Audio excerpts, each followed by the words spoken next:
En el silencio de una habitación sofocante, impregnada de humo de cigarrillo y whisky barato, un disparo irrumpió de pronto en el aire. Frío, preciso, ejecutado a quemarropa. Mike Ramírez, veterano de Vietnam, acababa de apretar el gatillo, apuntando el cañón directamente al rostro de su esposa, Jessie. Todo ocurrió en un instante, ante los ojos del joven de 13 años Richard, primo de Mike. Un destello, una detonación, y el cuerpo de Jessie se desplomó al suelo frente a él.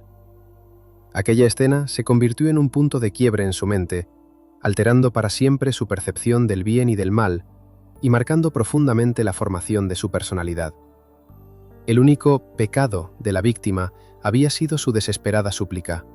Rogó a su marido que dejara de hablar de los horrores que había presenciado en Vietnam. Ese instante, grabado para siempre en la memoria del muchacho, fue un antes y un después en su vida. La influencia tóxica de su primo despertó en el interior de Ricardo Leiva Ramírez oscuros impulsos. Fascinación por la sangre, el crimen, las drogas. Con el tiempo, se transformaría en el acosador nocturno, el asesino en serie que sembró el terror en Los Ángeles, cometiendo 13 asesinatos confirmados y vinculado por ADN a al menos uno más, cada uno un acto de puro horror. Richard, o Richie, como lo llamaban cariñosamente en casa, nació el 29 de febrero de 1960 en El Paso, Texas, una familia de inmigrantes mexicanos. Desde pequeño, fue un niño callado y retraído, siempre al margen de los demás. Sufría ataques epilépticos, convulsiones repentinas e incontrolables que hacían casi imposible su integración con otros niños. Quería ser como los demás, correr por el patio del colegio, reírse de las bromas de sus compañeros, pero cada crisis lo sumergía más en el aislamiento, haciéndole sentir rechazado e incomprendido. En casa la situación no era mejor. La familia Ramírez vivía bajo la férrea disciplina impuesta por el padre, Julián Ramírez, inmigrante mexicano que trabajaba en el ferrocarril y tenía experiencia en las fuerzas del orden. Un hombre rígido y autoritario. Las palizas eran algo habitual. Golpeaba a su hijo, a su esposa Mercedes y a sus otros hijos, justificándolo como educación. Para Richie, cada golpe era un recordatorio de su impotencia, mientras la epilepsia sembraba en él un terror constante a la muerte. Para enfrentarse a ese miedo, comenzó a vagar en secreto por los cementerios, donde las lápidas y el silencio transformaban su pánico en una extraña calma, casi hipnótica. Con el tiempo, ese aislamiento, de sus iguales, de su familia, de sí mismo, echó raíces en forma de rencor profundo, frustración y una ardiente sed de venganza. Y después de presenciar de lo que era capaz su admirado primo Mike, las ideas destructivas que ya germinaban en su mente no hicieron más que fortalecerse. Mike nunca respondió plenamente ante la justicia por el asesinato de su esposa. En lugar de prisión, fue internado en un hospital psiquiátrico. El tribunal tuvo en cuenta su trastorno de estrés postraumático, consecuencia de los horrores de la guerra, y lo consideró un atenuante. Fue declarado no culpable por enajenación mental. Pero antes de aquella noche fatídica, los primos habían pasado mucho tiempo juntos. Mike, mayor y con autoridad, se convirtió para Richie en una especie de mentor en un mundo de sombras. Le mostraba fotografías traídas de Vietnam que reflejaban la crudeza de la guerra y sus horrores. Le repetía que todo aquello era normal para los fuertes. Le inculcó la idea de su propia superioridad, de que era como un dios con derecho a decidir quién vive y quién muere. Esas lecciones, impregnadas de sangre y poder, encendieron en el primo menor el deseo de imitarlo. Richie quería parecerse a Mike en todo, para ser aceptado, para sentirse parte de algo más grande que su propia vida rota. La adolescencia de Richard Ramírez se convirtió en un lento pero inexorable descenso al abismo. Bajo la influencia de Mike, probó la marihuana por primera vez, comenzó a merodear por granjas haciendo daño a animales y se vio envuelto en pequeños robos y allanamientos. No era tanto rebeldía como una forma de conseguir la siguiente dosis, de acallar la ansiedad, de llenar el vacío. La violencia que Richard había absorbido de Mike ya no solo lo asustaba, lo excitaba. En su mente comenzaban a tomar forma fantasías perturbadoras. Se imaginaba dominando cuerpos ajenos, infligiendo dolor, tomando lo que quería. Esas imágenes no lo abandonaban ni siquiera en sueños. A mediados de la adolescencia, ya no era el chico callado de El Paso. Se había convertido en lo que los informes policiales denominan un menor problemático.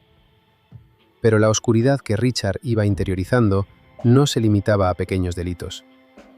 Las fantasías nacidas bajo la influencia de su primo fueron adquiriendo un matiz sombrío, casi ritual.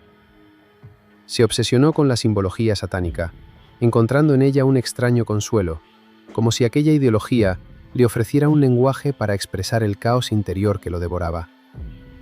Años después diría: «Satán es la fuerza que me mantiene en equilibrio». Para él no era una pose ni una provocación, era un intento de explicarse la negrura que cada día invadía más su alma. La música que escuchaba, heavy metal, letras oscuras, imágenes de infierno y fuego, reforzaba la sensación de estar siguiendo un camino que parecía ya trazado para él. El segundo giro decisivo llegó cuando Richard dejó El Paso y se trasladó a Los Ángeles. La ciudad, inmensa e indiferente, se convirtió en el escenario perfecto. Vagaba por las calles, dormía donde podía, seguía robando, buscando droga, viviendo de dosis en dosis. Fue allí donde la policía tomó por primera vez sus huellas dactilares, un detalle que más tarde resultaría crucial. Pasó varios meses en la cárcel por robo, pero el encierro no lo frenó. Al contrario, reforzó la idea de que estaba recorriendo su propio camino. Tras salir en libertad, se volvió aún más impredecible. Empezó a vigilar a la gente, a atacar a transeúntes al azar, como si estuviera probando hasta dónde podía llegar. Elegía víctimas que apenas podían defenderse, ancianos, personas solas, gente dormida. Entraba por una ventana sin seguro o forzaba una puerta, y en la oscuridad comenzaba su juego. Ya no eran simples delitos por dinero, era caza.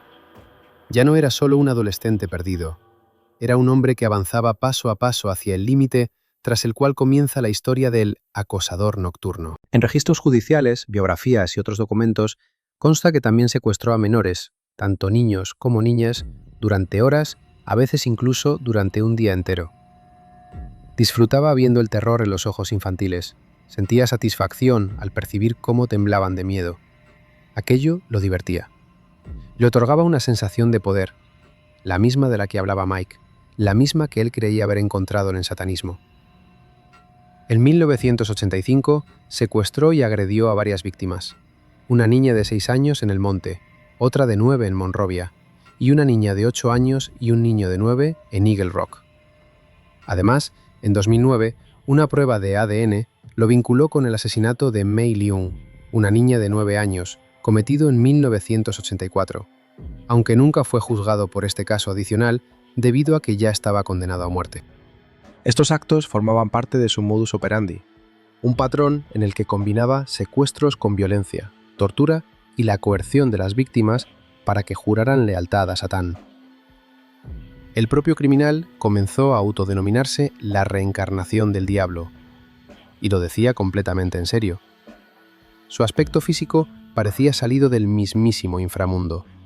Cabello enmarañado, dientes ennegrecidos por las drogas, el cuerpo sucio durante semanas.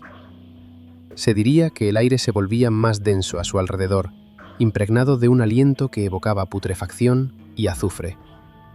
Vestía de negro, dibujaba pentagramas en las paredes de casas ajenas, murmuraba invocaciones antes de cada crimen.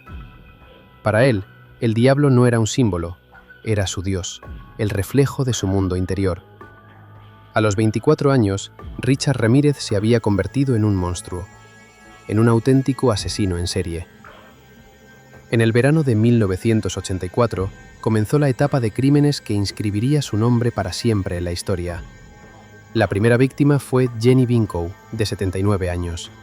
El 28 de junio de 1984, un sofocante día de verano en el barrio de Glassell Park, en Los Ángeles. La temperatura alcanzaba los 40 grados, el aire estaba inmóvil, denso, y los vecinos dormían con las ventanas abiertas, intentando atrapar el más mínimo soplo de brisa. En el apartamento de la anciana viuda, en Bale Street, reinaba el silencio. Solo en el dormitorio, las cortinas susurraban levemente movidas por la corriente nocturna. Richard, vestido completamente de negro y con guantes, cruzó el alféizar en absoluto silencio. En la mano derecha sostenía un afilado cuchillo de caza de 6 pulgadas. Buscaba joyas, dinero, cualquier cosa que pudiera vender rápidamente. Pero en la casa no había nada de valor. La decepción y la rabia lo invadieron. Se acercó a la cama donde dormía Jenny. La mujer ni siquiera tuvo tiempo de despertar. Richard la apuñaló en el pecho y luego en el cuello, con tal fuerza que la hoja casi le separó la cabeza del cuerpo. La sangre empapó las sábanas. Pero eso no lo detuvo. Siguió asestando cuchilladas mientras ella aún respiraba. Después, abusó sexualmente de su cuerpo ya sin vida. A la mañana siguiente, uno de los hijos de Jenny, que vivía en el mismo apartamento, entró en la habitación de su madre y se quedó paralizado. Sobre la cama yacía su cuerpo mutilado. Las sábanas estaban completamente empapadas de sangre y el aire estaba impregnado de olor a muerte. Gritó. Los vecinos acudieron al escuchar el alboroto y fueron ellos quienes llamaron a la policía. El asesinato de Jenny Binkow, el 28 de junio de 1984, fue el primero de una larga cadena de crímenes sangrientos que se prolongaría durante casi un año y no terminaría hasta agosto de 1985. Desde el principio quedó claro que la policía se enfrentaba a un criminal que no obedecía ninguna lógica. No era metódico, ni precavido, ni siquiera especialmente inteligente. No seguía un patrón estricto, no elegía a sus víctimas por edad, sexo, raza o clase social. Le daba igual, una anciana, un hombre joven, una niña pequeña, una familia cenando. Atacaba a cualquiera, impulsivo, caótico, inhumano. Y precisamente esa imprevisibilidad lo hacía mortalmente peligroso. Robaba, humillaba, violaba, mataba, todo en un mismo arrebato. Utilizaba cualquier arma que tuviera a mano, objetos contundentes, cuchillos, armas de fuego, y el método cambiaba de un crimen a otro. A primera vista, los ataques parecían inconexos. Distintos barrios, distintos procedimientos, distintos perfiles de víctimas. Pero todos compartían algo, una brutalidad extrema y un deseo evidente de causar el mayor daño posible. El 4 de marzo de 1985 irrumpió en la casa de Dale Okazaki, de 33 años. Era de noche y ella dormía tranquilamente junto a su esposo. Richard le disparó en el rostro con una pistola. La bala le atravesó la cabeza. Dale murió al instante. Su marido despertó, pero apenas alcanzó a ver una silueta oscura en la puerta antes de recibir un disparo en la cabeza. Sobrevivió de milagro. El 27 de marzo de 1985, Richard penetró en la vivienda de Maxine Zazara, de 44 años, y su esposo Eugene. Dormían en su cama. Disparó a Eugene en la cabeza. Murió en el acto. Luego apuñaló a Maxine decenas de veces. Cuando ya estaba muerta, le arrancó los ojos y se los llevó consigo. Era su ofrenda a Satán. No perdonaba a nadie. El 17 de mayo de 1985, irrumpió en la casa de Ruth Wilson, una madre de 34 años. La ató, encerró a su hijo de 6 años en un armario y después violó brutalmente a la mujer. Ruth sobrevivió y se convirtió en una de las pocas personas que pudieron ofrecer a la policía una descripción precisa del atacante. Recordaba su rostro, su estatura, su cabello oscuro, sus rasgos latinoamericanos. Pero sobre todo, recordaba su aliento, putrefacto, pesado, tan nauseabundo que casi le provocaba vómitos. Ese detalle se convirtió en una de las pistas clave. A pesar de su brutalidad, Ramírez cometía errores. Dejaba rastros por todas partes, huellas dactilares, marcas de calzado. No ocultaba el rostro, y los supervivientes lo describían de la misma manera. Un hombre alto, delgado, de cabello oscuro, de origen latino, con una mirada inquietante que helaba la sangre. La policía de Los Ángeles y de San Francisco comenzó a vincular los crímenes a partir de esos pequeños detalles. Estaba claro que su captura era solo cuestión de tiempo y de tecnología. Mientras tanto, la ciudad vivía en estado de pánico. Cada día, los periódicos y los informativos hablaban de nuevos ataques del acosador nocturno, nombre que los periodistas dieron al desconocido asesino. Lo comparaban con las figuras más oscuras de la historia criminal subrayando que actuaba bajo el amparo de la noche, como una sombra capaz de aparecer en cualquier casa. Y cuanto más se prolongaba la cacería, más crecía la sensación de que Los Ángeles se enfrentaba a una amenaza desconocida hasta entonces. El verano de 1985 se convirtió en el punto culminante del horror sembrado por Richard Ramírez en la ciudad y sus alrededores. Para ese momento ya había cometido varios asesinatos. En muchos de los ataques tarareaba para sí la canción Night Prowler del grupo AC/DC. Aquella canción, oscura y pesada, se convirtió en su himno personal. La murmuraba cuando irrumpía en las casas, cuando asestaba los golpes, cuando miraba a sus víctimas a los ojos. Para él, esa música simbolizaba poder. Para los habitantes de Los Ángeles, y especialmente para sus víctimas, se convirtió en la banda sonora de una pesadilla. La ciudad vivía con miedo constante. La gente dejó de dormir por las noches. Las ventas de pistolas, revólveres y escopetas se dispararon. Incluso quienes antes consideraban un lujo instalar sistemas de alarma comenzaron a hacerlo. Los vecinos compraban perros guardianes. Cerraban las ventanas con persianas, reforzaban las puertas con cerraduras adicionales. Los residentes transformaban sus hogares en fortalezas. Pero no era suficiente. Nadie se sentía completamente seguro en su propia casa. Y fue precisamente en medio de esa ola de terror cuando Richard cometió un error fatal. En la madrugada del 25 de agosto de 1985, se introdujo en una vivienda en Mission Viejo, en el condado de Orange, a unos 80 kilómetros al sureste del centro de Los Ángeles. Era la casa de William Carnes, de 30 años, y su pareja, Inez Erickson. Dormían en el dormitorio del segundo piso cuando Richard entró en silencio, pistola en mano.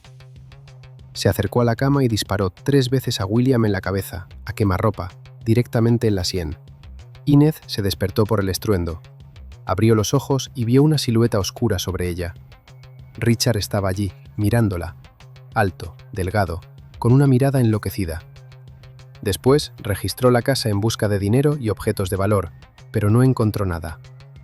Regresó al dormitorio y apuntó a Inez con el arma. La ató, la agredió, la golpeó y la amenazó, exigiéndole que revelara dónde estaba el dinero. En estado de pánico, Inez le indicó el escondite donde William guardaba sus ahorros. Richard los tomó.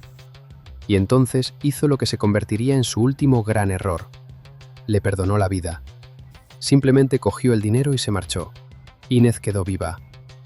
Ella proporcionó a la policía una descripción extremadamente precisa. Un hombre latino alto y delgado, de cabello oscuro, ojos llenos de odio, vestido de negro. También recordó su respiración, esa respiración pesada, putrefacta, de la que habían hablado otros supervivientes. Y contó que había dejado huellas dactilares por toda la casa, en las manillas de las puertas, en la mesa, en el cristal. En California acababan de implantar un nuevo sistema automatizado de identificación de huellas dactilares. Ya no hacía falta esperar semanas para una comparación. El resultado podía obtenerse en cuestión de horas. La policía introdujo las huellas recogidas en la casa de Erickson en el sistema. La coincidencia apareció casi de inmediato. Las huellas pertenecían a un hombre que ya estaba en la base de datos, Richard Ramírez. Sus impresiones habían sido registradas en 1982, cuando estuvo encarcelado en el condado de Orange por robo de vehículo, posesión de drogas y pequeños hurtos. El testimonio de Inez fue decisivo para los investigadores. Recordó haber visto cómo el agresor se marchaba en un viejo Toyota familiar de color naranja. La policía empezó a buscar un vehículo con esas características. Y entonces ocurrió algo inesperado. A la mañana siguiente del ataque, un chico de 13 años que estaba arreglando su bicicleta en un garaje cercano recordó haber visto un station wagon naranja que le había resultado sospechoso. Se fijó en la matrícula porque el conductor actuaba de forma extraña. Se detenía sin motivo y miraba constantemente a su alrededor, como si temiera ser observado. El chico anotó el número y al llegar a casa se lo contó a su padre. A la mañana siguiente, los dos fueron a la comisaría. La declaración de Inez y la del joven testigo marcaron un antes y un después en la investigación. Por primera vez en meses, la policía no solo tenía un nombre, sino también el coche que utilizaba el asesino. Tras una larga cacería, el acosador nocturno parecía estar acorralado. El 31 de agosto de 1985, La policía de Los Ángeles hizo público el nombre del sospechoso: Ricardo Leiva Ramírez, de 25 años, nacido en El Paso, Texas. Su fotografía, rostro afilado, cabello oscuro, mirada de depredador, apareció en portadas, informativos y pantallas de televisión. La ciudad estalló. La gente salió a la calle, escrutaba los rostros de los desconocidos y llamaba a la policía ante el más mínimo parecido. Los Ángeles se convirtió en una trampa gigantesca a punto de cerrarse. En ese momento, Ramírez había viajado a Tucson, Arizona, para visitar a familiares. No imaginaba que el cerco se estaba estrechando. Cuando regresó, no sabía nada del revuelo mediático. Subía a un autobús rumbo al centro de la ciudad, pero ya era demasiado tarde. Algunos pasajeros lo reconocieron casi de inmediato, unos por la foto del periódico, otros por simple intuición. Los murmullos se transformaron en gritos. «¡Es él! ¡El acosador nocturno!». Richard entró en pánico. Se bajó en la siguiente parada y echó a correr. Intentó robar un coche aparcado. La mujer que estaba dentro empezó a gritar. Su marido y los vecinos acudieron al oír los gritos. En cuestión de segundos, decenas de personas salieron tras él. Ramírez tropezó y cayó al asfalto. Lo rodearon, lo tiraron al suelo y comenzaron a golpearlo con puños, patadas, lo que encontraban a mano. Él gritaba: «¡No soy yo! ¡Ayuda!». La policía llegó en el último instante. De no haber intervenido, la multitud lo habría linchado allí mismo. Los agentes lograron sacarlo de entre la gente, cubierto de sangre y hematomas, le pusieron las esposas y lo trasladaron a comisaría. Cuando se recompuso, no mostró el menor arrepentimiento. Sonrió ante las cámaras y dijo: «Sí, soy yo. Yo soy el acosador nocturno». Y añadió: «Gloria a Satán». Fue acusado de 31 delitos graves, entre ellos 13 asesinatos. Le esperaba un proceso judicial largo y extenuante. Desde el principio, adoptó una actitud provocadora. La arrogancia del acosador nocturno indignó y destrozó aún más a las familias de las víctimas. A pesar de las pruebas abrumadoras, huellas dactilares, testimonios de supervivientes, identificaciones públicas, al principio se negó a declarar. Cuando finalmente habló, insistió en su total inocencia. Mintió sin descanso. Las vistas preliminares comenzaron en mayo de 1986 y el juicio se prolongó durante 3 años. La sentencia definitiva llegó en noviembre de 1989. El proceso fue un auténtico calvario. Ramírez cambiaba de abogados constantemente, exigía nuevos defensores, presentaba recusaciones contra el juez y solicitaba aplazamientos por cualquier motivo. Declararon más de 100 testigos y se presentaron cientos de pruebas materiales. La selección del jurado fue otro desafío. De 1.600 candidatos, hubo que escoger solo a 12. Muchos se negaban por miedo a represalias, ya fuera del propio Ramírez o de posibles seguidores. En la sala del tribunal se comportaba como una estrella de rock macabra. Mostraba el pentagrama tatuado en la palma de la mano, sonreía con desprecio, gritaba «Gloria a Satán» y «Estoy más allá del bien y del mal». Para él, todo era un espectáculo. Para las familias de las víctimas, una herida que nunca dejaría de sangrar. «Tengo el poder de Satán. Vosotros no sois más que presas, y yo soy vuestro cazador. Me gusta mataros. Me gusta ver cómo morís». El juicio se volvió todavía más siniestro cuando comenzaron a circular rumores sobre presiones y amenazas constantes contra los miembros del jurado. El pánico se extendió entre los demás jurados y testigos, y todas las miradas se dirigieron hacia Ramírez. Él mismo se autoproclamaba líder de asesinos a sueldo y aseguraba tener seguidores dispuestos a vengarlo. La sensación de peligro se cernía sobre todos, desde el juez hasta los abogados. Muchos testigos temían salir a la calle, incluso a plena luz del día. Pero no todos tenían miedo. Ramírez empezó a recibir admiradoras, en su mayoría mujeres jóvenes fascinadas por su oscura carisma. Le enviaban cientos de cartas de amor, lo describían como atractivo, misterioso, irresistible. Una de ellas, Doreen Dioy, se enamoró de él de verdad. En 1996 se casaron en la capilla de la prisión de San Quintín. A la salida, ante los periodistas, Doreen declaró: «Solo quiero decir que hoy soy muy feliz y que me siento muy orgullosa de ser la esposa de Richard. Espero que respeten este día y me permitan vivirlo con tranquilidad». Durante el proceso judicial, Richard Ramírez fue sometido en varias ocasiones a evaluaciones psiquiátricas y psicológicas. La defensa intentó utilizar esos informes como atenuante para evitar la pena de muerte. Alegaban que padecía esquizofrenia, graves trastornos mentales y secuelas de traumas infantiles, los maltratos de su padre, la epilepsia y el impacto psicológico de haber presenciado el asesinato de la esposa de su primo. Los expertos contratados por la defensa diagnosticaron, entre otras cosas, posible daño cerebral orgánico, relacionado con la epilepsia y el consumo de drogas, esquizofrenia o rasgos esquizoides, psicopatía con tendencias sádicas y una fuerte adicción a sustancias como la cocaína, el LSD y la fenciclidina, que, según ellos, habrían intensificado sus alucinaciones y su paranoia. La Fiscalía, por su parte, presentó a sus propios especialistas, que llegaron a la conclusión de que Ramírez era plenamente consciente de sus actos y comprendía perfectamente lo que hacía. Subrayaron que sus crímenes fueron deliberados, planificados y marcados por el sadismo, no el resultado de una enfermedad mental que anulase su responsabilidad. El juez y el jurado rechazaron finalmente la tesis de la inimputabilidad. Ramírez fue declarado plenamente responsable de sus actos. El 3 de octubre de 1989 se dictó sentencia. Richard Ramírez fue declarado culpable de 13 asesinatos, 5 intentos de asesinato, 9 violaciones, 2 secuestros, 5 robos con violencia y 14 allanamientos de morada.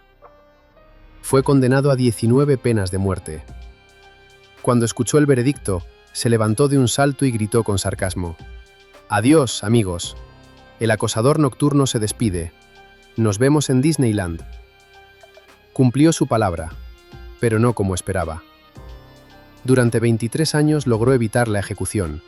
Sus abogados presentaron apelaciones, señalaron errores procesales y cuestionaron la actuación del sistema judicial. Ramírez se convirtió en uno de los reclusos más conocidos de San Quintín. Mantenía correspondencia con admiradoras, hacía bocetos para camisetas de grupos de heavy metal, tarareaba canciones de rock y concedía entrevistas. Se transformó en un fenómeno mediático, una macabra celebridad viviendo en el corredor de la muerte. Pero la ejecución nunca llegó a producirse. Richard Ramírez no murió en la cámara de gas, sino a causa de un linfoma. El 7 de junio de 2013, a los 53 años, falleció en el hospital penitenciario. Ni siquiera la muerte logró borrar su sombra. Aún hoy, muchos expertos lo consideran uno de los asesinos en serie más atípicos y aterradores de la historia criminal. En una de sus últimas declaraciones, dijo: «No me entendéis. Como sospechaba, no sois capaces de comprenderlo.